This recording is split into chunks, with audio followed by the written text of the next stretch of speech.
Nós estamos de volta com roda de entrevista, que está conversando hoje com o cientista político Silvio Costa. Eu peço ao Charles Daniel que repita a indagação feita no final do bloco passado. Os quase 20% de votos que a Marina recebeu, para quem devem ir esses eleitores?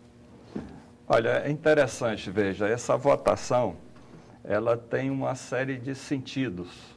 Então, não dá para você unificar e entender que seria uma votação da Marina, que ela capitanaria e teria uma grande influência.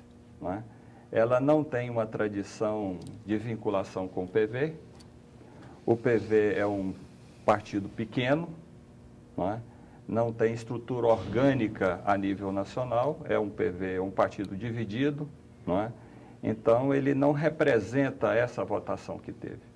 Ou seja, então, a eleição está indefinida. Se nós observarmos, quer dizer, é um eleitorado que, por um motivo ou outro, um motivo de protesto, um motivo de identidade com a defesa do meio ambiente, de simpatia pela postura que ela teve na campanha, de identidade pela posição religiosa que ela tem.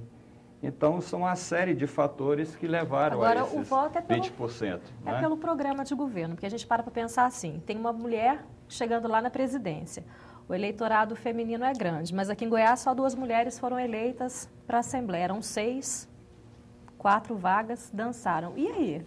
O voto realmente é para o programa? Porque só para ela mulher... Não, veja, esse é o problema. Quer dizer, nós vivemos num sistema democrático, político eleitoral, não é? Aonde se destaca são as personalidades. E o programa acaba que é secundário, não é? Quer dizer, são poucos os partidos que há identidade entre o candidato e o seu programa, não é? Isso basicamente, mas voltando, os partidos mais de esquerda, né? Silvio, onde isso é mais agora voltando às propostas da Marina mencionadas pela Elisângela, ela foi muito mais objetivo do que os outros candidatos. Os outros, Serra e Dilma, prometeram muito, mas proposta concreta, quem colocou foi a Marina, inclusive na questão do aborto.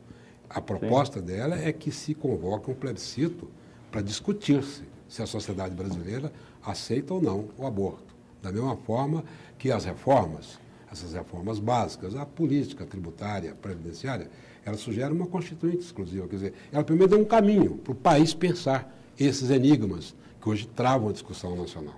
Sem dúvida que a campanha que ela fez, a presença dela, a participação, não é? Surpreendeu, surpreendente. E mais uma vez, não é, uma pessoa que tem origem humilde. Mas perdeu no estado dela, né? Humilde tem esse destaque, né, e essa projeção nacional e demonstra uma capacidade de inteligência muito grande. Agora, que aí entra na questão depois que poderemos pegar do Tiririca e etc, etc.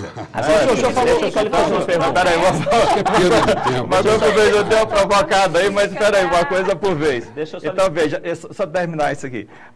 O voto da Marina não é um voto cativo, não é? É um voto que está, como a gente diz aí, solto e que vai definindo, vai se definir. Não é?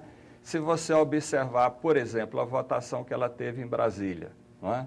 No segundo turno, na polarização, possivelmente uma boa parte vai para Dilma. Não é? E em outros estados também pode ocorrer o mesmo. Não é?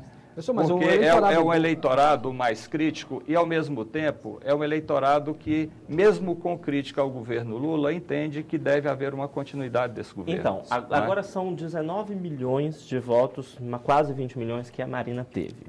E, de frente do Serra, a Dilma teve mais de 14 milhões de votos. Ou seja, mesmo se dividisse os votos aí da Marina e boa parte deles passassem para o Serra, para se vencer a eleição, precisaria tirar muitos votos da Dilma, porque são 14 milhões de frente.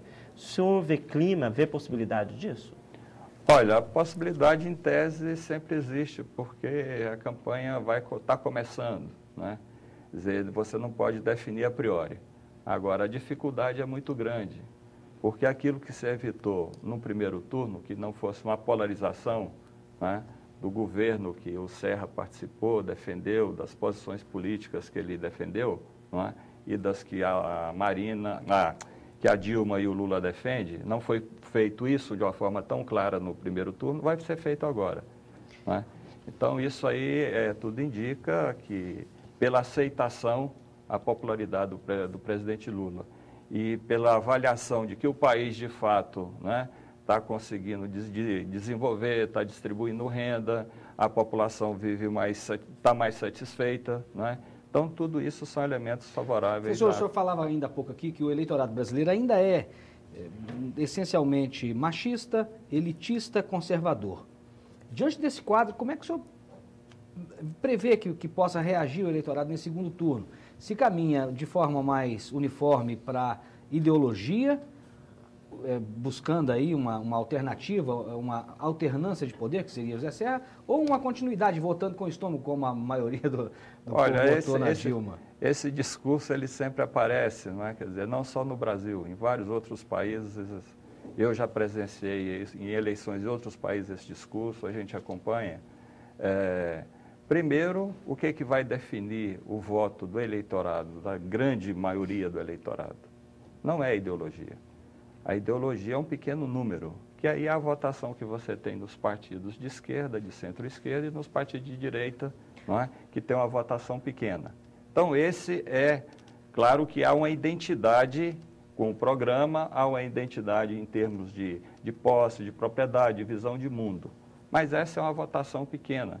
A grande maioria vota conforme as condições de vida. Está mudando. Tanto que vocês observem, 2002, a virada que ocorreu, porque o país estava numa situação de crise violentíssima, estava numa situação de pré-falência. Inflação elevada, qualidade de vida péssima e crescente para a população. Então, o que a população queria? Mudança, não é? Quer dizer, na medida que está havendo distribuição de renda, aumentou mais de 10 milhões de empregados com carteira assinada, não é? Há todo o incentivo para ter acesso à casa própria. Então, a tendência do eleitorado é votar conforme as condições de vida que ele tem. Mas por que nesse primeiro turno esse discurso não foi compreendido? É justamente esse que nós estamos levantando, quer dizer, houve uma série de fatores que interferiram. O primeiro eram 3 candidatos, não é? E houve ataques abertos, velados, subreptícios à candidatura da Dilma, e houve também um chamamento nas 2 últimas semanas para que decidisse no segundo turno. E a Marina, inteligentemente, ela conseguiu captar essa situação. Não é? Tanto que nas 2 últimas semanas o discurso dela, olha, para o segundo turno, para 2 mulheres no segundo turno. E ela retirou votos não só da Dilma, ela retirou também votos do Serra. O caso da Erenice, até que ponto esse caso de corrupção que envolveu a ex-ministra da Casa Civil, Erenice Guerra, até que ponto isso influenciou na queda da Dilma, candidata a presidente?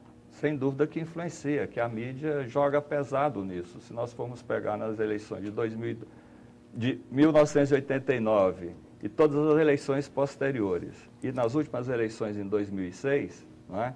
Quer dizer, setor preponderante da mídia estava tentando forçar um segundo turno. Não é? E é público notório, por exemplo, nas eleições de 2006, o que foi aquela diferença pequena que levou ao segundo turno. Foi a manipulação das informações.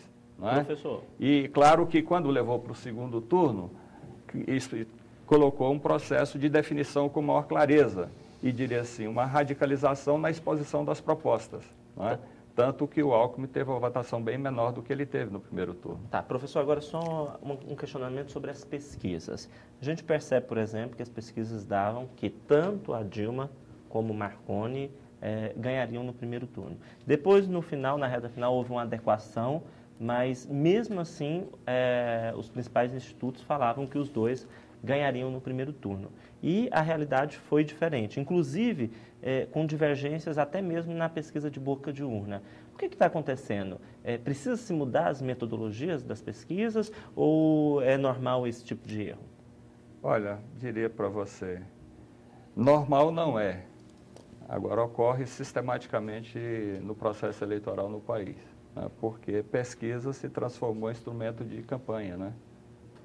Então, quer dizer, enquanto tiver esse instrumento, pesquisa como instrumento de campanha... Agora, não é também, Silvio? Vai continuar ocorrendo isso. Não é também um bom parâmetro para a avaliação do candidato ao longo de uma campanha? Ele perceber como é que ele está sendo recebido e ser um ponto de ajuste das propostas dele, ele se comunicar melhor, enfim, para tentar superar as deficiências que uma pesquisa detecta? A pesquisa pode ajudar principalmente as pesquisas chamadas qualitativas. Né? Quer dizer, o fato concreto é esse, que as pesquisas são feitas, são caras, e quem encomenda e quem paga as pesquisas, não é?